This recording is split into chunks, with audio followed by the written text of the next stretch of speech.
ailleurs que ici aujourd'hui. Pour moi, cette initiative, elle était centrale.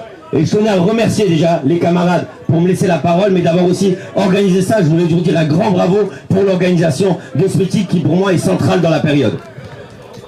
Comme il a été dit, nous, des luttes, on en a mené. Moi, je suis dans l'agroalimentaire et on est aussi passé par ce que passent aujourd'hui les harceleurs. On a connu les PSE, les licenciements économiques, et il y a quelque chose aujourd'hui qui nous fait écho à nous.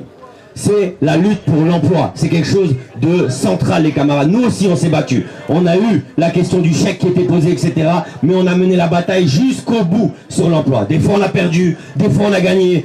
On a même réussi à réouvrir des usines qui ont été fermées, etc., etc. Mais la question de l'emploi, elle était centrale.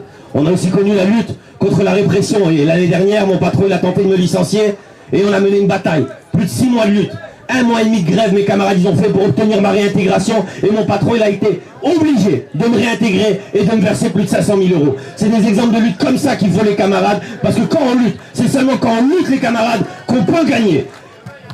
Mais au-delà de ça, les camarades, moi, je voulais souligner une chose. C'est qu'aujourd'hui, ce que les ArcelorMittal, ils ramènent, c'est vraiment central. C'est la question de la revendication.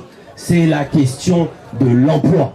Les camarades, pour moi, c'est vraiment quelque chose de central qu'il faut, partout où il y a une caméra, que nos camarades, les camarades d'Arcelor et de partout, et comme même Jean-Paul, il le dit, etc., ce qu'il faut, c'est se battre pour la nationalisation.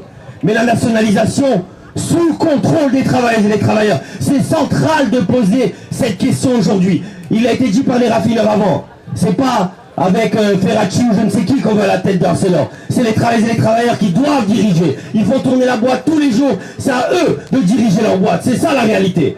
Mais les camarades, et je le dis même pour les politiques qui sont présents ici, parce qu'on entend beaucoup le mot nationalisation, on entend très peu la question de sous-contrôle des travailleuses et des travailleurs, mais aussi les camarades. Sans rachat, ni aucune indemnité. ArcelorMittal, il a eu des millions et des millions, même des milliards d'aides publiques. C'est ça la réalité aujourd'hui. Ils se sont fait des milliards sur notre dos. Et on va rien leur verser, les camarades. On va leur arracher l'outil de travail. C'est ça la réalité. Et comme il a été dit avant, on peut faire du métal sans métal et on le fera, les camarades. Bravo.